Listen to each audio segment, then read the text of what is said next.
إن الحمد لله نحمده ونستعينه ونستغفره ونعوذ بالله من شرور أنفسنا ومن سيئات أعمالنا من يهده الله فلا مضل له ومن يضلل فلا هادي له وأشهد أن لا إله إلا الله وحده لا شريك له وأشهد أن محمدا عبده ورسوله أما بعد فإن أصدق الحديث كتاب الله وأصدق الهدي هدي محمد صلى الله عليه وسلم وشر الأمور محدثاتها وكل محدثة بدعة وكل بدعة ضلالة. أعوذ بالله من الشيطان الرجيم. وإن تنازعتم في شيء فردوه إلى الله والرسول. وعن العرباز بن سارية رضي الله عنه قال: وعظنا رسول الله صلى الله عليه وسلم موعظة بليغة وجلت منها القلوب وزرفت منها العيون، فقال رجل: أوصنا يا رسول الله، فقال: أوصيكم بتقوى الله، إلى آخر الحديث. حضار گرامی، دوستان عزیز و نهایت محترم، در فکری بودم در کدام موضوع سخن بگویم.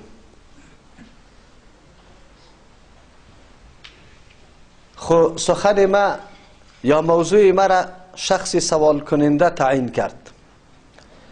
یک کسی زنگ زد سوال کرد که مولوی صاحب، ما کدام طرف شویم؟ سخن کدام عالم گوش بگیریم؟ کدام منهج را برویم و چی بکنیم؟ راه نجات ما در چی است؟ امروز خو آنقدر اختلافات زیاد شده و ما مطمئنم شده نمیتونیم که کدام راه را تعقیب بکنیم. مشکل اینجا است که ما خو عوام هستیم، نمیدانیم و پیش هر عالمی که میریم عالم دیگر را رد میکنه، دلیل میگه، هر کدامشان آیت و حدیث بر ما تیر میکنه. از او خاطر ما در دورایی قرار گرفتیم که کدام راه را تعقیب بکنیم. بسیار سوالی بجا کرده، سوال خیلی درست کرده. واقعیت همونطور است. حالت فعلی و شرایط فعلی ما یقینا بسیار دردآور است، به خاطر از اینکه جلب و جذب فرقه های متنوع به نام اسلام خیلی زیاد شده و هر کس حلیه اسلامی را به تن کرده، دعوا از محبت پیغمبر، دعوا از عقیده اهل سنت و الجماعت میزنه. یک آدم عوام بیچاره چی کنه؟ کدام طرف بروه؟ یک جای میروه، یک فرقه عملی را انجام میده، او را تاکید سرش میکنه که عمل سنت است، موجب ثواب است، و در مسجد دیگه میرم این عمل آنقدر نفرت داره، آنقدر بد میگه که در حین نماز هم بری خود اجازه میده که نماز خود اعلا بکنه، ولی این آدم به عمل کردن یک سنت لط و کوب بکنه. این حق هم بری خود میده. راستی هم که مردم به حیرت هستن کدام طریقه و کدام جهت انتخاب بکنه. ما چون اسلام آوردیم و دین اسلام قبول کردیم و همیشه در صدد این گپ هستیم که اهدینا الصراط المستقیم، الله بر ما راه درست راهنمایی کن. ای که در نمازها در هر رکعت ما مامور شدیم که سوره فاتحه را حتمی بخوانیم، ولو که در هر حالت باشیم، چی تنها گذار باشیم، مقتدی باشیم یا امام باشیم، هر حالت باید سوره فاتحه را ترک نکنیم و ملزم به این گپ هستیم که در سوره فاتحه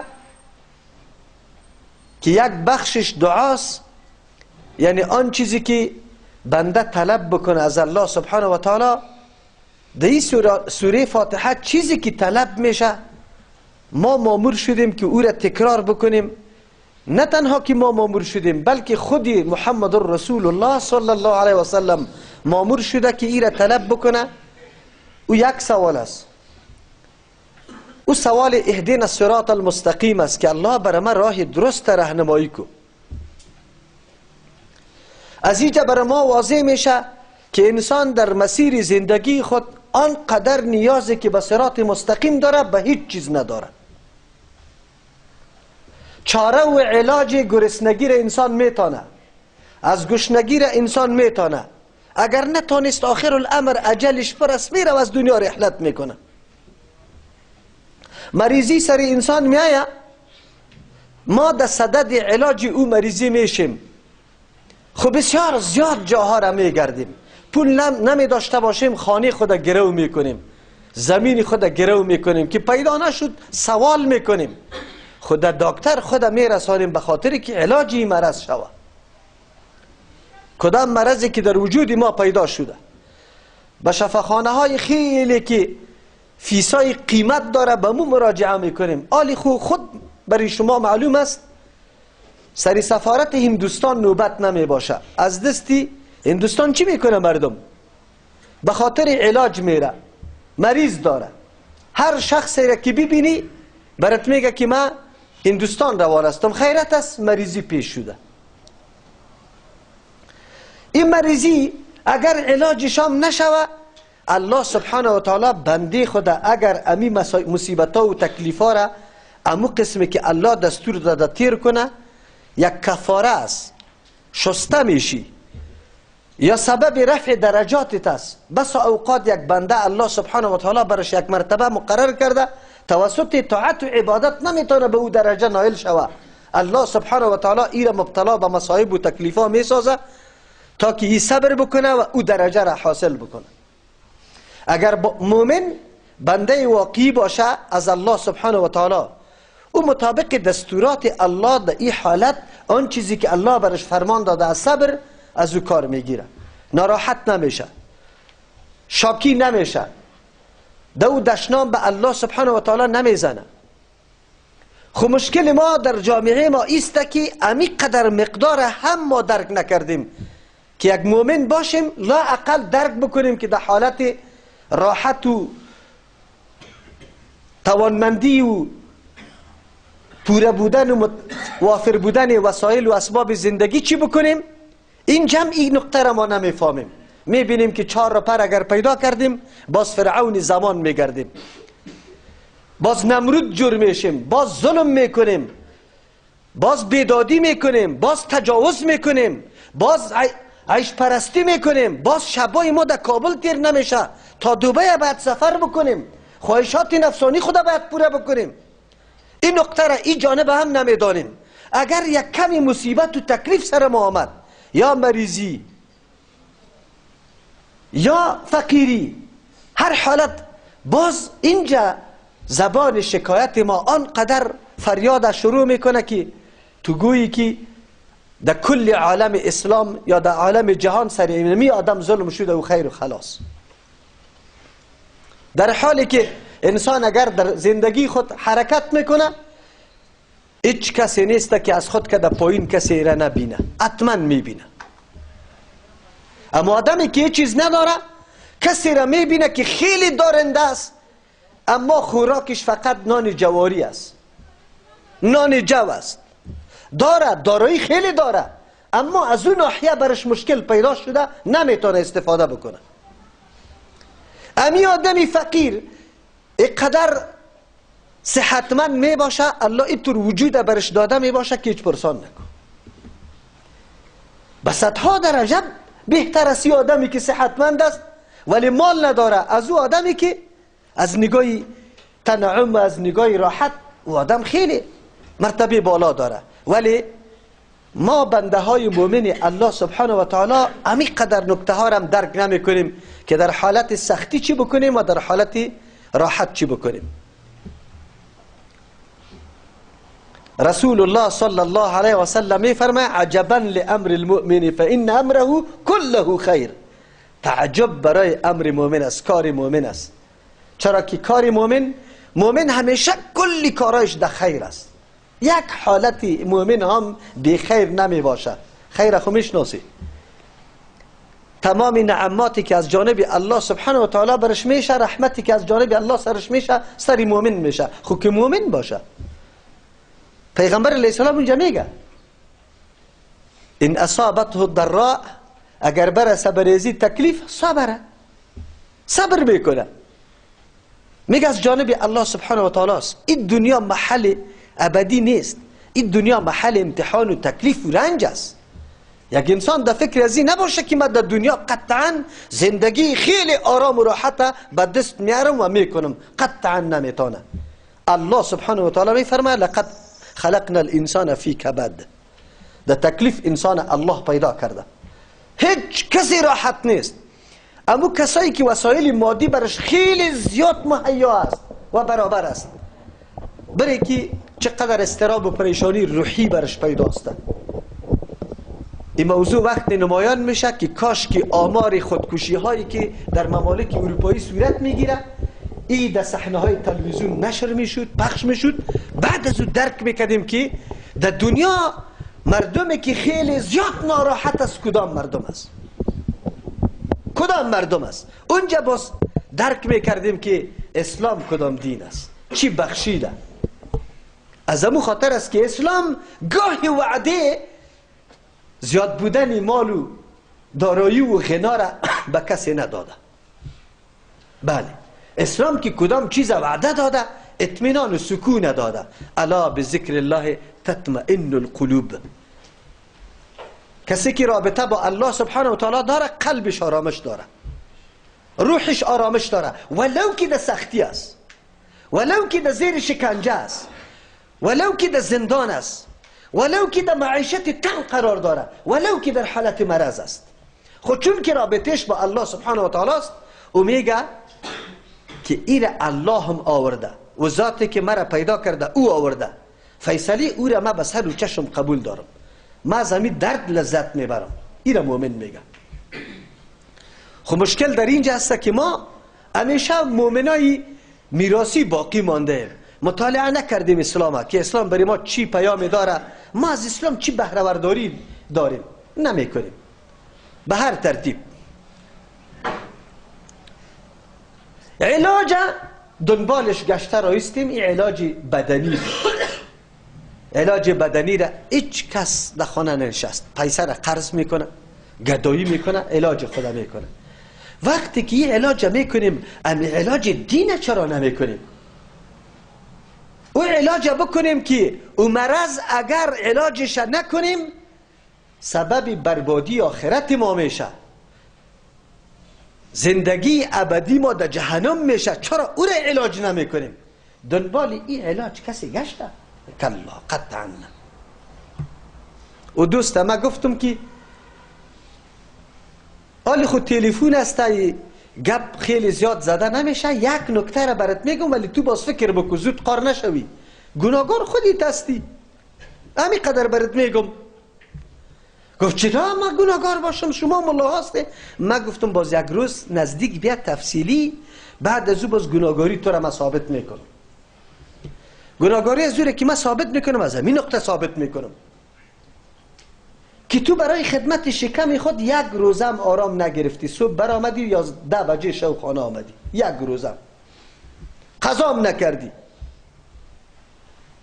برای حل مشکل خود چقدر وسایل ممکنه که موجود بود دنبالش گشتی. مرضی تا علاج میکنی، اینه چرا علاج نمیکنی؟ چرا پشت دین نمیگردی؟ چرا مفهوم واقعی اسلام نمیشناسی که راه مستقیم برد؟ تو اونجا یک درو میگی که اهدینا الصراط المستقیم، راه مستقیم همون تو روایی پیدا میشه. قرآن خودش پس برای ما میگه صراط الذین انعمت علیهم، راه کسانی که الله تو سرشان انعام کرده. چقدر خوب برای ما واضح شد کدام راه را تعقیب بکنیم. همین کسی که برای ما سوال کرده که کدام راه را تعقیب بکنیم، ما برش میگم صراط الذین انعمت علیهم. جانب دیگر هم برای واضح کرده غیر المغضوب علیهم ولا الضالین. در راه او منعم علیهم روان شو که او منعم علیهم یکی از جمله علامات خیلی آشکارایش، نمایانش، معلومدارش مغایرت با او کسایی هستند که در افراط و تفرید قرار داره، در یهودیت و نصرانیت قرار داره، او کسایی که بندگیش مادیات کرده، یا او کسایی که از راه اصل دین انحراف کرده، مغاره ها را در پیش گرفته کلی کامیابی خدا مغاره نشینی را قرار داده. این مردمی که منعم علیهم است یا مغایر او طایفه هاست. چرا او را نمیگیریم؟ آلی این مردم را پیدا کنیم دیگه. سوره فاتحه بر ما آدرس داد که صراط مستقیم راه ابو مردمی است که الله سرشان انعام کرده. بیکی طایفه هایی که الله سرش انعام کرده این را پیدا کنیم. کدام طایفه هایی که الله سرش انعام کرده قطعی از او خدا یک جای کنیم، برویم حرکت کنیم. امیر راه نجات است. الله خود بر ما تعیین میکنه. و من یطع الله و الرسول فاولئک مع الذین انعم الله علیهم من النبیین والصدیقین والشهداء والصالحین و حسن اولئک رفیقا. در دنیا انسان تنها زندگی کرده نمیتونه، با بنی نوع خود زندگی میکنه. با کدام بنی نوع؟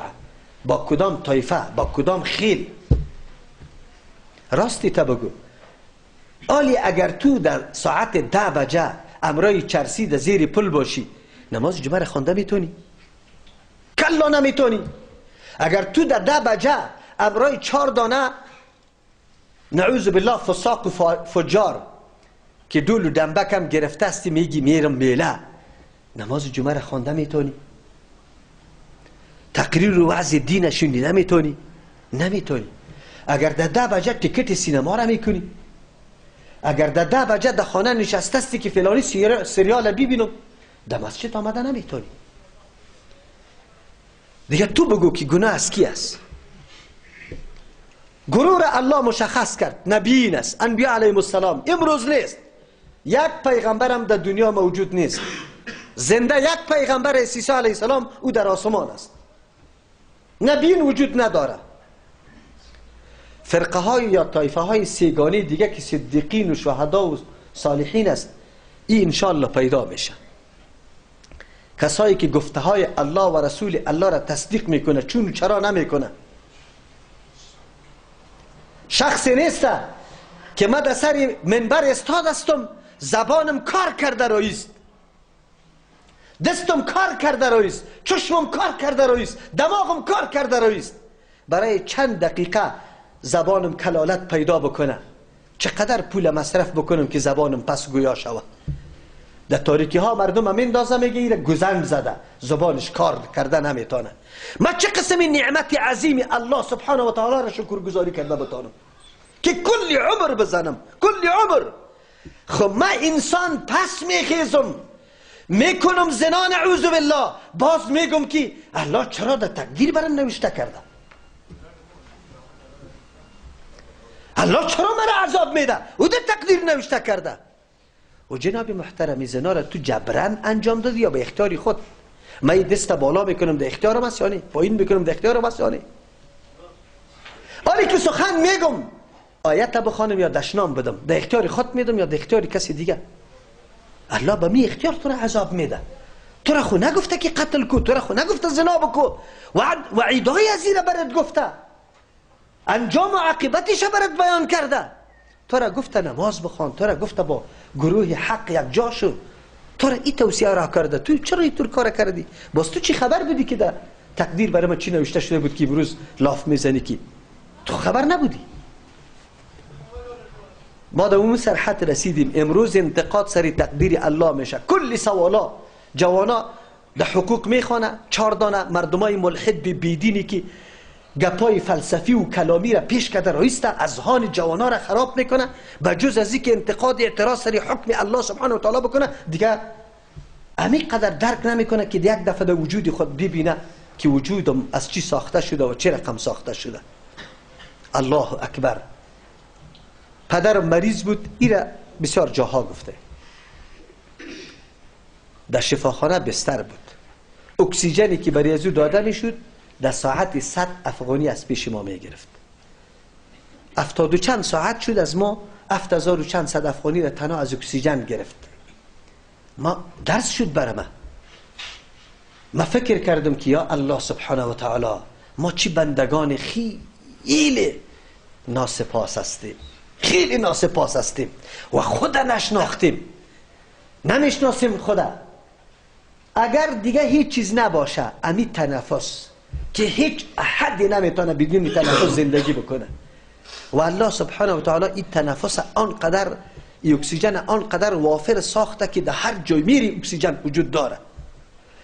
و طریق داخل شدن تنفس الله آنقدر آسان کرده که من کار میکنم، سخن میگم، خواب میکنم، در هر چیز که مصروف هستم امی آله کار کرده رویست. اگر ایره تو تنها میگفتی که او بنده های ما اکسیژن یا تنفس دیگه سری پول است، کدام سرمایه دار دنیا لی میتونه که پولی از ایره بپردازه؟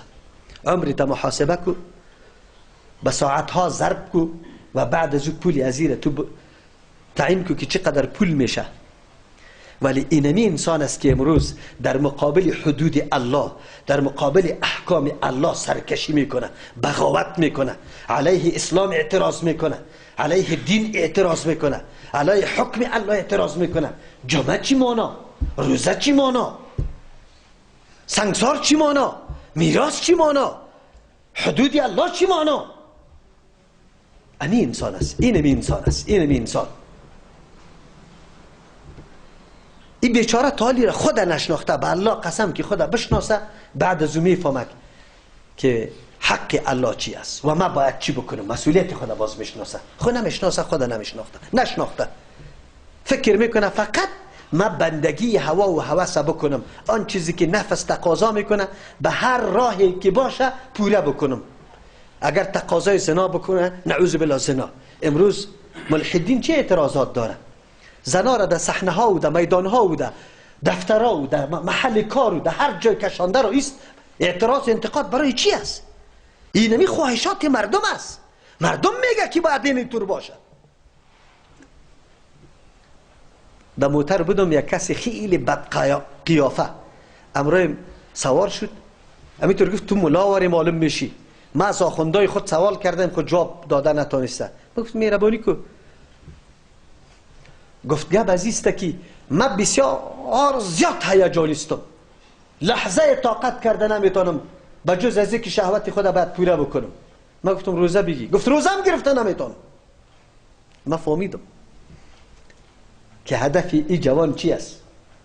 من گفتم جوان هدف تو را من فهمیدم، منظوری تو ای است که چرا پابندی از طرف دین گذاشته شده که اینی زنا هست و این زنا حرام است، اگر کسی مرتکب شود سنگسار میشه. همینطور نیست.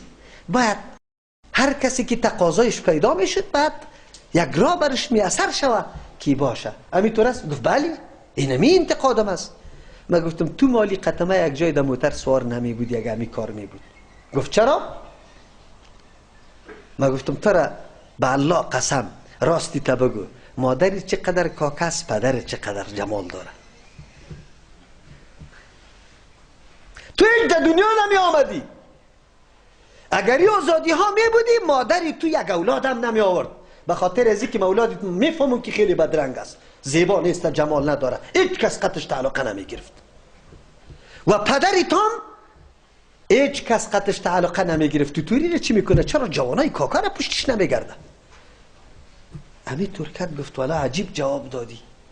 گفتم عجیب است. تو دیگه وقتی که از موتر تا شدی پس از او باز خود فکر بکو، سنجش بکو.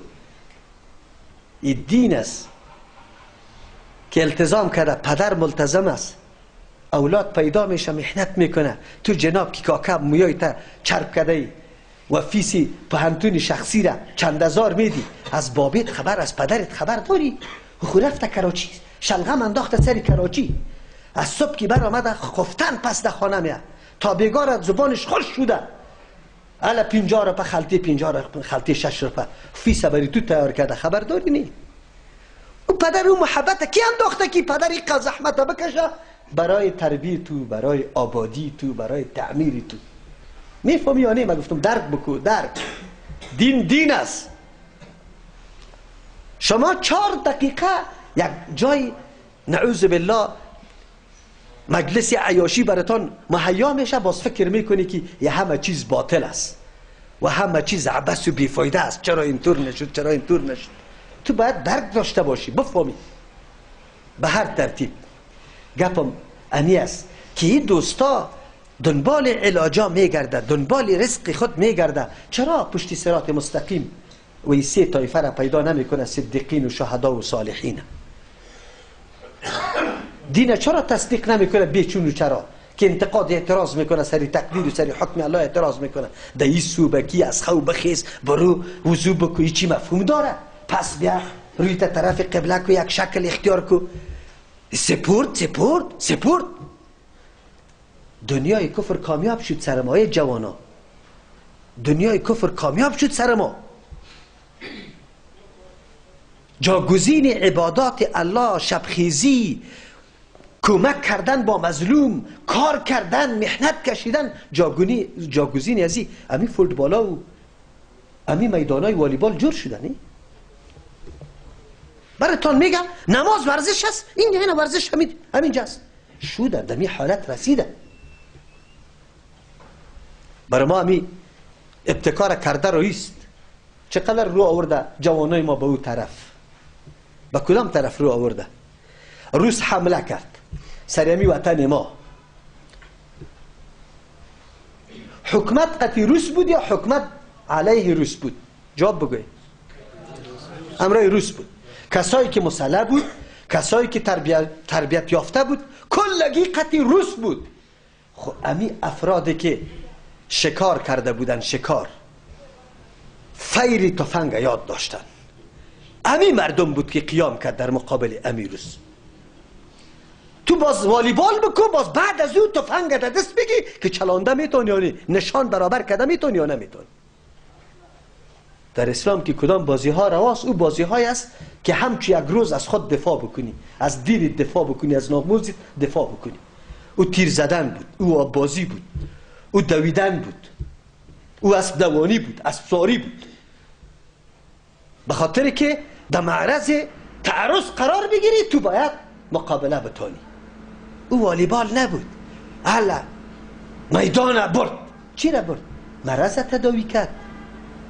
فقیر غنی شد. چی شد؟ در کدام طرف رفتیم؟ اینمی مردم پس سر اسلام انتقاد اعتراض داره، سر احکام اسلام. حتی دنبال ازی نگشته که اسلام کدام دین است، صراط مستقیم کدام است. نه، ما گاهی هم درد سرم نمی کنیم. کی است که حق من نمیشناسه؟ دکتر میشناسن. در یک دکتر برده نسخه را گرفته، یک پندک دوا برش داده، مریض خورده، علاجش نشده، تسلیش نشده، پیش دیگه دکتر. اینطور مریضا هسته که 20 دکتر گشته، اینی قدر نسخه ها برش جمع شده. خو آرام ننشسته تا که دکتری که تشخیص مرض ازی را بکنه نگذاشته، پشتش گشته. خیر ما در دین چرا همینطور نیستیم که ما در یک مسجد بریم، باز دیگه مسجد بریم، عمل کرده ببینیم، حرکات ببینیم، وضعیت ببینیم، شخصیت عالم ببینیم، ای چی میکنه، چی کسب داره، چی عمل داره، چی کردار داره، چی را بیان میکنه، از کجا بیان میکنه. چرا نمیکنیم؟ همین کارا چرا نمیکنیم؟ این سوال در یک مجلس دیگه سرم مطرح شد. مولوی صاحب ما در دورایی باقی ماندیم، یک مسجد بری که رفع الیدین نمیشه، دیگه جای میگیری که رفع الیدین میشه، ما چی کنیم؟ من برش گفتم دوستم رای خیلی کوتاه را برات نشان میدم، ولی این گپ بعد از او برات میگم که تو قطمه یک دو چیزه قناعت بکنی، بپذیری. گفت کدام چیزه؟ من گفتم گپ ازی بزن که پیغمبر قبول داری یعنی؟ گفت چرانی؟ پیغمبر آدم قبول نکنه کافر میشه. چقدر خوب. قبولیت پیغمبر چی مفهوم داره؟ من گفتم پیغمبر چی معنی که ما قبول داریم؟ یعنی عبادت الله سبحانه و تعالی را به طریقه ابی پیغمبر پیش ببریم. همینطور است یعنی؟ باز مثال برش گفتم که اگر ما نماز خواب گریانم بکنیم، زیاد تلاوت قرآن هم دایش بکنیم، یک جایش قصدن سجده را پیش از رکوع میکنیم، رکوع را بعد از سجده میکنیم، الحمد را در جای تحیات میخوانیم، تحیات در جای الحمد که تغییر هم نبیم. خب گپ ازی بزن که نماز شده یعنی گناهگار شدیم یا ثواب بردیم؟ گریانا کردیم، خواب گریانا کردیم، قرآن هم زیاد خواندیم. گفت نه نماز خو نمیشه. چرا نمیشه؟ ها؟ همون نماز است، تقدیم و تاخیر آمد. گفت خو پیغمبر علیه السلام به این طریقه نخوانده. ما گفتم بعد قطمه بپذیری که هر معامله عبادت ما دیگه معاملات ما به طریقی کی باشه؟ رسول الله صلی الله علیه و سلم. چرا؟ کی مقرر کرده که باید الگو برای ما پیغمبر باشه؟ الله مقرر کرده ولکم فی رسول الله اسوه حسنه.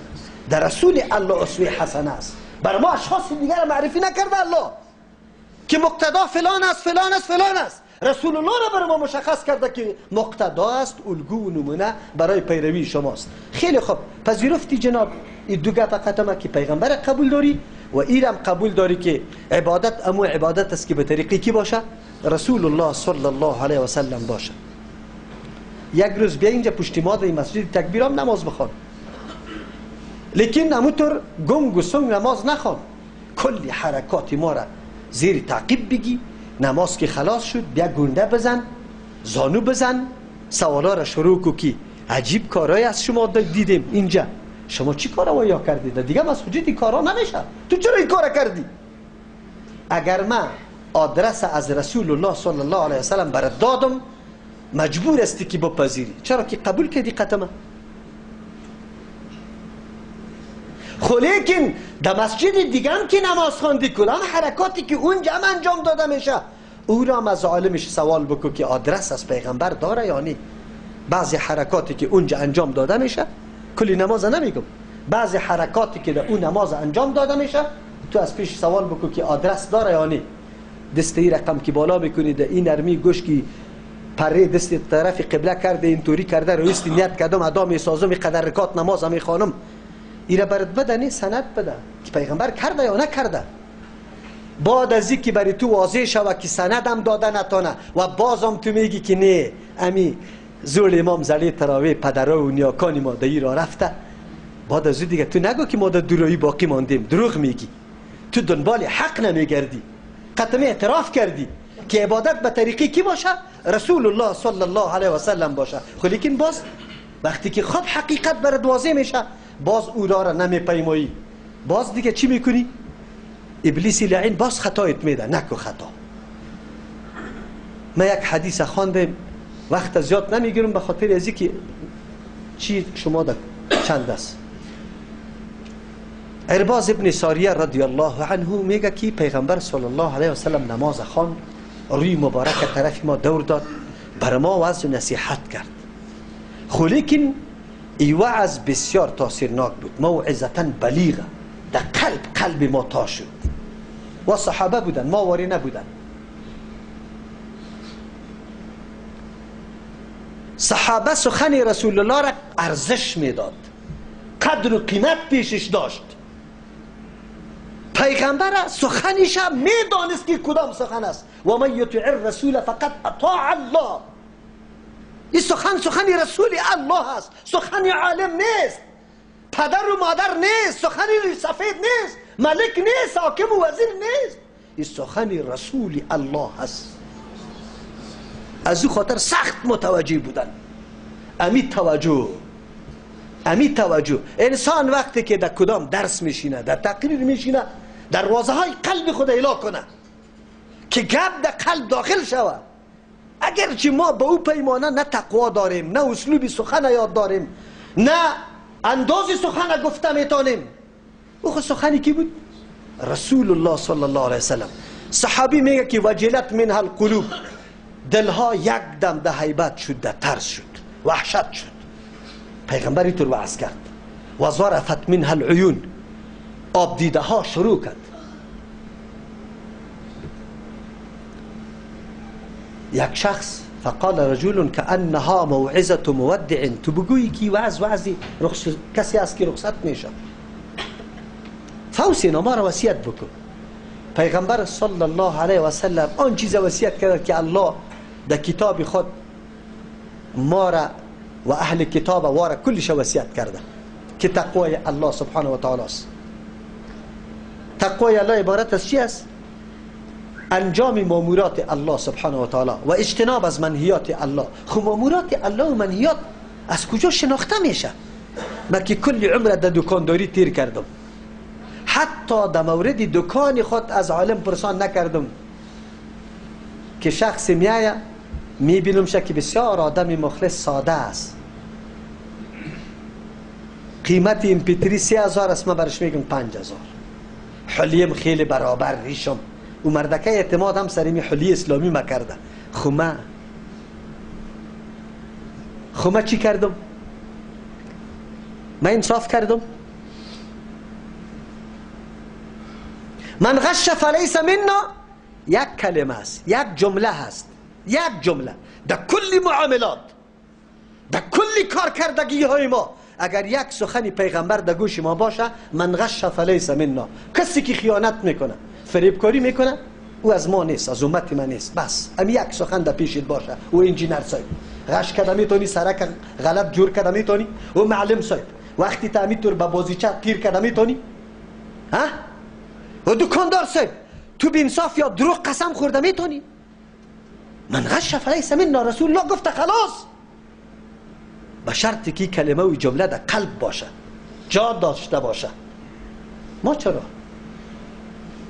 چرا در کدام حالت رسیدیم؟ و جناب دکتر صاحب گوشم درد میکنه و 5 معاینه را برم داده ای. شفاخانه شخصیست نه، کرایه میده از این تعمیر. من یک مریض برش رسیدم، بجای از اینکه معاینه گوش برم بده، معاینه خونه، معاینه چشم، معاینه بگوی لابراتوری را این هم برم میده. پیسه را نقد کنه نه. این مسلمان خدا میگه اهدینا صراط المستقیم، هم خدا میگه صراط مستقیم روان شد. من غش فلیس منا شدی. چقدر فریب دادید مظلوم بیچاره را. و او شاید پول قرض کرده باشه از کسی که من گوشم درد میکنم میرم تداوی میکنم. خو اینجا چند مرض از سرش از پیشش پول گرفتم. از معلم صاحب ما پرسان کن، از وکیل پارلمانی ما پرسان کن، از جناب وزیر پرسان کن. تو را به الله قسم اگر عقیده با آخرت داری، اهل پیش کده برای وظیفه یا خودگیت، بچه کاکایت، بچه مامایت، خوارزاده کلگی. جناب وزیر صاحب هم صاحب که دیگر روز اونجا طلب میکنه سلب رأی نکنه مرا. من غش فلیس منا. دین کی نمیگه؟ دین چی نمیگه؟ تنها نماز خواندن دین نیست. داخل مسجد شم الله اکبر بگیم خلاص این دین شد. یک لحظه زندگی تو بی دین نیست. دین قانون داره. یک لحظه زندگی تو خارج از دین شده نمیتونه. این دین و تو دین جامع و کامل است. خب کدام طرف روان هستیم؟ ملامت کی کنیم؟ ملامت کی را بکنیم؟ راه مستقیم پیمودیم و گروپ پیدا کردیم که صدیقین و شهدا و صالحین باشه. چه گمان داریم که رسول الله صلی الله علیه و سلم خیلی مشفق و مهربان بود یا نه که زیاد مهربان نبود؟ بعضی چیزای ثوابی را پیغمبر بر ما توصیه نکرده، نگفته بر ما. امروز من ملا صاحب بالا میشم به مردم میگم که ایام ثواب داره. موضوع ثواب کی گفته میتونه؟ این با وحی معلوم میشه یا نه که برای عقل؟ موضوع ثواب برای عقل معلوم میشه با وحی؟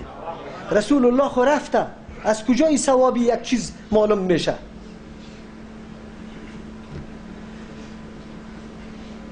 ما خو کل عمر خدا به پالوی درس قرآن و حدیث تیر نکردیم، درس نداریم. از پدرها سوال بکنیم توحید میشناسن یا نه؟ معنا و مفهوم واقعی لا اله الا الله را میشناسن یا نه؟ امروز برام گفته شده بود که اینجا قبل از نماز جمعه درس است و توحید الوهیت است. لا اله الا الله را بشناسیم. عربا میشناختن، کفار میشناختن، به جنگ تیار شدن، خون خود ریختن، نپذیرفتن لا اله الا الله را. میفهمیدن که لا اله الا الله چی مطلب داره، از او خاطر آماده به جنگ بودن. اما امروز مسلمان ما مفهوم لا اله الا الله را نمیدانه که لا اله الا الله چی را میگه. 60 سال از زندگی ما تیر میشه، 60 سال نپرسان کردیم از عالم خود که در مورد توحید الله برای ما سخن بگو، یک درس بگی که ما توحید بشناسیم، یک تا پرستی الله را بشناسیم. 60 سال ریش سفید ما تیر کرده، یک روز هم به امام نگفته که در کتابای حدیث طریقه نمازی پیغمبر علیه السلام ذکر شده یا نشده. امیر یک دفعه برای ما خوب بخوان. باز میگه ما چی کنیم؟ در دورایی باقی ماندیم. ما خود دنبالی نمیگردیم، ما دنبال حق نمیگردیم. نکاح میایه نکاح. مولوی صاحب چی در یک مجلس رفتم، برای ما چی میگه؟ یک سفید صدا کرد، مولوی صاحب ما یک رواج داریم اینجا. ما گفتم خوب خیر که بر رواج داره، برای من ضرورت نیست. السلام علیکم از پیشتان رفتم، مطابق رواجتان اینجا هر چیزی که میکنی بکنی دیگه. مرا خو که آورده گفته که مطابق اسلام آن چیزی که دین میگه نکاح بسته شوه، شاهدی داده شوه، ایجاب و قبول شوه، مهر تعیین شوه. اگر مسئله رواج شما باشه بس تو ضرورت نیست. ما خیست و حرکت کردم، از پشت سر محکم گرفتن که نه مولوی صاحب نه تو بیشی تو. ما گفتم سعی کنی اگر رواج میکنی بیا در راه ما را تکلیف نده، مطابق رواجتان مردیتان هم مطابق رواج دفن میکنی، خوشحالیتان هم مطابق رواج میکنی، فیصله هم میکنه، بچه زنا میکنه، دختره میگریزانه، دختره چی خواهره که اینمی زانی اینمی فاجر ایره ملا صاحب و ریش سفید صاحب و وکیل صاحب در بد میده، اون لذتای خودم میکنه. و اینجا دختره که بیچاره که همشیری زانی هست اونجا رنج کشیده رایست. ما خو کل عمری ما به می سیستم تیر شد، کی تسلیم به قانون الله شدیم؟ در کدام معامله خود رجوع کردیم به دین که دین بر ما چی فیصله میده، دین بر ما چی میگه؟ خو امروز در او حالت رسیدیم. کوتاه میکنم، پیغمبر علیه السلام در ضمن توصیه های تقوا و اطاعت از امیر در ضمن از او ای گپم علاوه کرد. چرا علاوه کرد؟ انه من یعش منکم فسیرا اختلافا کثیرا. شان سخنیست کسی که از شما زندگی بکنه بسیار اختلاف زیادتر میبینه. از اختلاف قطعا خلاص نمیشیم. اختلاف ما را الله پیدا یکی از جمله غایه و هدف پیدا شدن مخلوق هم اختلاف است. اختلاف قطعی است، اذهان متفاوت است، برداشت متفاوت است، تحقیقا متفاوت است. اختلاف خامخاست. اختلاف بد نیست، خلاف بد است، مخالفت بد است که حق برات پیش میشه باز تو مخالفت میکنی، این بد است. اختلاف بد نیست. در بین صحابه هم اختلاف بود و یکی دیگه خدا بد نمیگفتن، به حق تسلیم بود که دلیل پیش میشد، بس دلیل که پیش میشد خلاص رأی ای گپا کلش باقی مانده بود. اینطور نمیگفتن که والا رأی فلانیست. ابن عباس رضی الله عنهما را در مورد حج که در چی حج عمره کرده میتونیم یا نمیتونیم؟ گفت میتونیم. گفت ابوبکر و عمر رضی الله عنهما نکرد. گفت اینی اقول قال رسول الله صلی الله علیه و سلم وانتم تقولون قال ابوبکر و عمر اینی اخاف ان ينزل عليكم حجاره من السماء. ما میترسم که سری شما چی بیا نازل شوه؟ سنگ نازل شوه. سنگ که من سخن رسول الله را میگم شما میگی که قال ابوبکر و قال عمر، در حالی که ابوبکر و عمر از او جمله شخصیت های است که در می حدیثی که آلی ما گفتیم پیغمبر علیه السلام میگه که علیکم بسنتی و سنت الخلفاء الراشدین المهدیین، شخصیت هایی که بشارت جنت در زندگی داده شده، شخصیت هایی که چند صفحه به امتیازات و کمال و بگوی متانت این شخصیت ها حدیث آمده. لیکن ابن عباس رضی الله میگه که شما در مقابل قول رسول الله قول ابوبکر و عمر رضی الله عنه پیش میکنید. امروز ما مقوله های ملحدین پیش میکنیم در مقابل حدیث پیغمبر، نظر گنده و ناقص خود در مقابل حدیث پیغمبر پیش میکنیم، حدیث پیغمبر را رد میکنیم. چه رقم ایمان آوردیم؟ چه قسم عقیده به محمد رسول الله کردیم؟ خوب پیغمبر علیه السلام فهمیده بود اختلافات زیاد میشه، راه را برای ما تعیین کرده، واضح هست اختلافات زیاد میبینه. فعلیکم بسنتی و سنت الخلفاء الراشدین المهدیین. لازم است بالای شما طریقه ما در هر معامله طریقه ما را اختیار کنید، در خوشحالی، در غم، در توی، در مرده، در خرید، در فروش، در اخلاق، در عبادت، در عقیده روش ما را اختیار کنیم. روش ما را اختیار کنیم. ما مسلمان ها میخیزیم روش پیغمبر در چه وقت میفهمیم؟ یک روز به نام 12 ربیع الاول به نام میلاد مقرر میکنیم. باز بعد از یک مولید و طلب میکنیم، شعله ها پخته میشه، کلی مردم گوش و هوشش طرف شعله هست، ملا صاحب اینجا میخیزه. خب از سیرت رسول الله برای ما بیان میکنه؟ نه، فلانی غزوه اینطور شد، فلانی غزوه اینطور شد، تاریخ برای ما بیان میکنه، سیرت نه. سیرت خویی را میگه که رسول الله صلی الله علیه و سلم چه قسم در مسجد داخل شد. سیرت خویی را میگه که رسول الله چه قسم آب خورد. سیرت خویی را میگه که رسول الله قتل همسر خود چه رقم زندگی کرد. سیرت خویی را میگه که رسول الله یتیما را چه قسم نگاه کرد، حفاظت کرد. سیرت خویی را میگه که در موقع جنگ با دشمن رسول الله چه قسم عمل کرد، با ریش سفید کرد، با طفل کرد، با زن کرد، کدام معامله را پیش کرده. سیرت خویی را میگه. در کل عمر ما حدیثی پیغمبر را نمیشنویم، در مسجد ما کسی حدیث درس نمیگه، در مدرسه حدیث نیسته.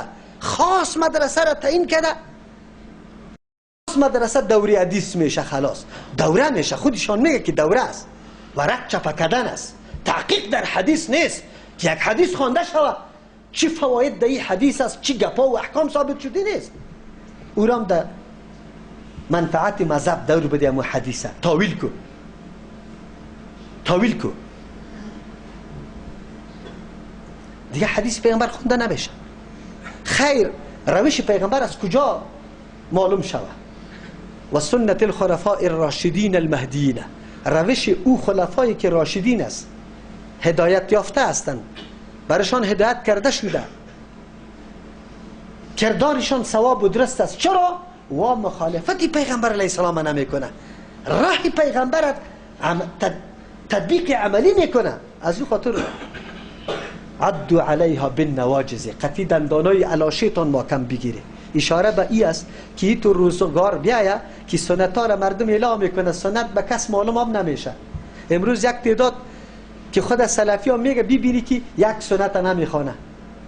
بعضی مردم اعتراض میکنه، اگرچه اکثر سنت ها را در خانه میخونه، در مسجد نمیخونه، یا اعتراض میکنه. والا سنت است، سنت است. شما قدر سنت میدانی؟ در روز قیامت این نمازهای قضا شده ما را که ما و شما خواندیم، اگر کمی بکنه نوافل ما را پیش میکنه، الله چقدر رؤوف و رحیم ذات است. نوافل تو را میبینه، الله سبحانه و تعالی نماز نفل تو را در جای فرض مجرا میده. طالب بیشی که نفل نمیخوانم، نخوان نفل. تو بیشی که نفل نمیخوانم. عزیزان گرامی، ما دنبال حق بگردیم.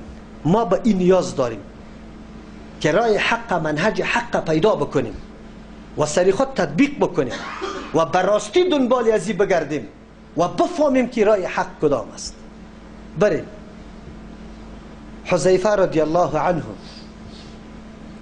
یک واقعه را براتون میگم. او میگه، حذیفه رضی الله عنه، هر عبادت را، کل عبادت، هر عبادت را لم يتعبدها اصحاب محمد صلی الله علیه و سلم لا تعبدوها.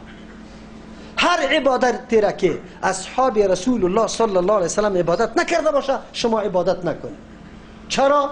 به خاطر که اول برای آخر چیزی را نگذاشته. خیر کلش امو وقت بود، چیزی خیر دیگه پیدا نمیشه. ابو موسی اشعری رضی الله عنه، عمرو ابن سلمه رضی الله عنه، او می فرماید ما عادت داشتیم پیش از صبح، از نماز صبح، در دروازه عبدالله ابن مسعود رضی الله عنه می رفتیم، می نشستیم که کی عبدالله ابن مسعود رضی الله عنه می بره، باز قطش یک جا می رفتیم در مسجد، به انتظار ازی بودیم که یک درس را پیش کنه و ما گوش بگیریم. یک روز همینطور نشسته بودیم که ابو موسی اشعری رضی الله عنه آمد، پرسان کرد که عبدالله نه ابا عبدالرحمن نبر آمده؟ گفت نه. او هم قطع ما نشست. زمانی که بر آمد عبدالله ابن مسعود رضی الله عنه، ابو موسی اشعری رضی الله عنه برش میگه که یا ابا عبدالرحمن، من امروز یک امری را دیدم که ای را بسیار ناشنا دانستم، خو لیکن انشاءالله که خیر ده او باشه. ناشنا به خاطر دانستم که در ماضی نبود، یعنی در این حالاتی که ما زندگی میکردیم صحابه نبود، جدید دیدم. گفت چی بود؟ گفت فلان مسجد رفتم، مردم حلقه گروپ نشسته بود، یک نفر استاده بود، دانه ها در دستشان بود و میگفت که چه سبحوا 100 مره، 100 دفعه سبحان الله بگوی. باز میگفت هللوا 100 مره، دیگهش میگفت کبروا 100 مره. تسبیحات میخوندن. گفت تو برش چیزی نگفتی؟ گفت نه. گفت الله اکبر. چرا امر نکردی؟ برشان میگفتی که عدوا سیئاتکم، گناهایتان بشمارید. فانا ضامن من حسناتکم، من ضامن حسنات شما هستم که لا یضیع، قطعا ضایع نمیشه. حسنات شما ضایع نمیشه، سیئاتتان بشمارید. گفت حرکت کردیم رفتیم در امونجا، در مو مسجد.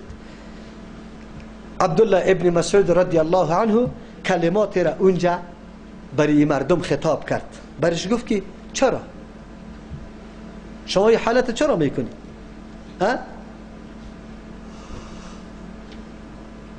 امی کلماتی که با موسی رضی الله عنه گفته بود فعدوا سیئاتکم، گناهایتان شمار کنید.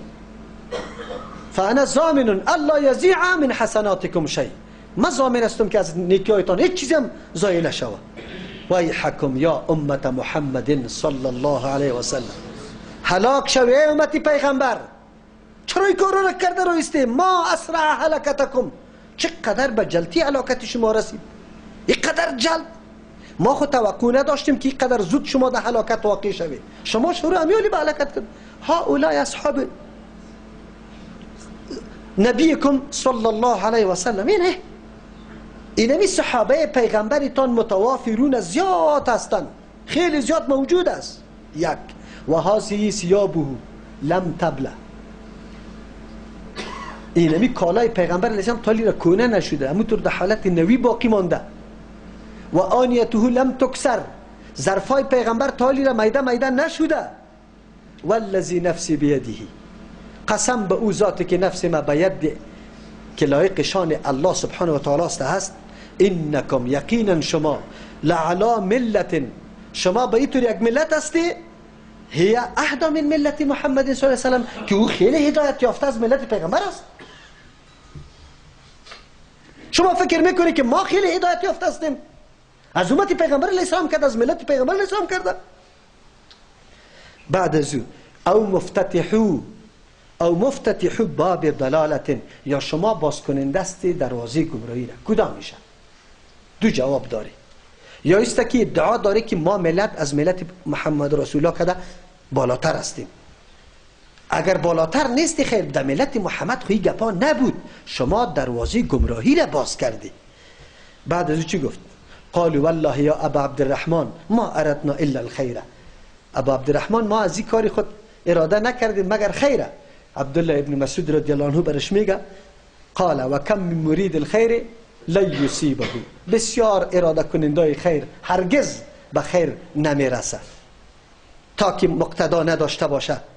بعد از او چی گفت؟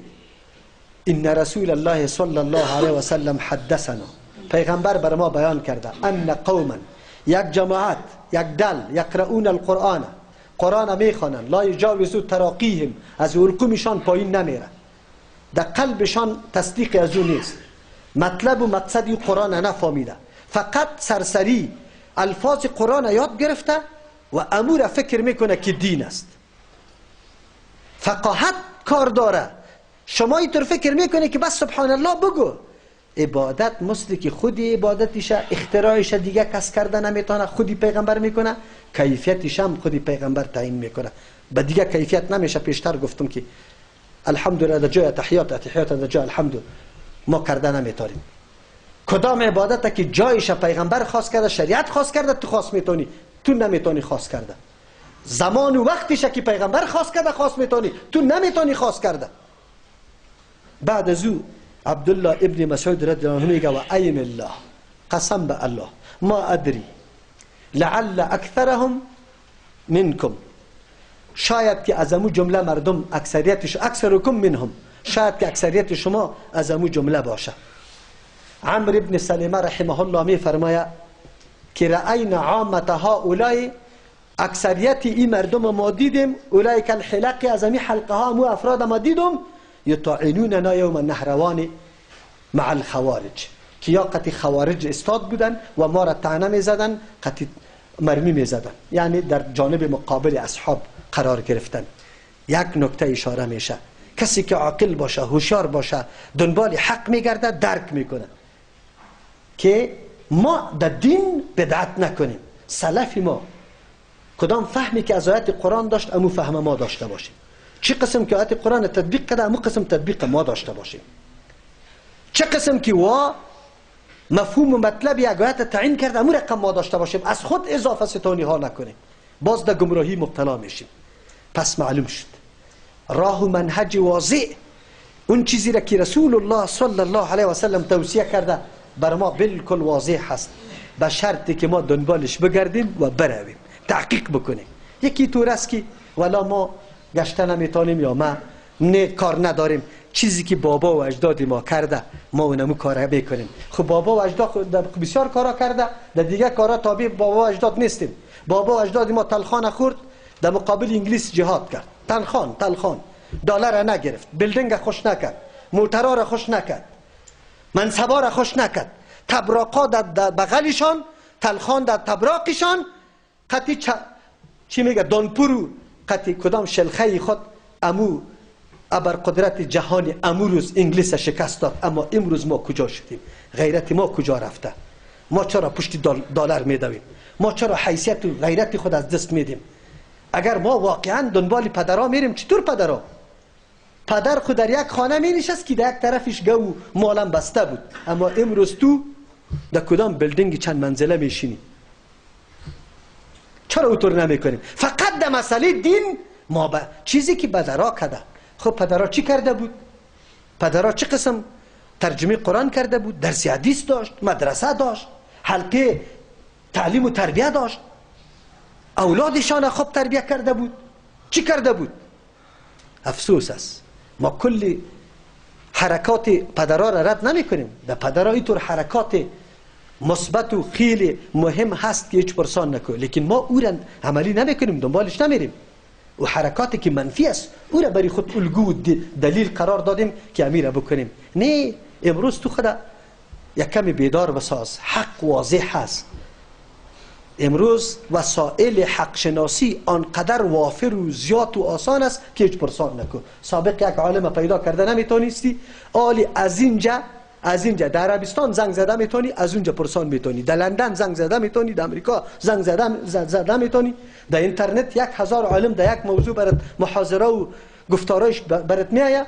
امروز اگر تو بهانه میکنی که برو خیر است، در روز قیامت پیش الله سبحانه و تعالی جواب میدی. بارك الله لنا ولكم في القرآن العظيم ونفعنا وإياكم بالآيات والذكر الحكيم. استغفر الله لي ولكم ولسائر المسلمين فاستغفروه إنه هو الغفور الرحيم.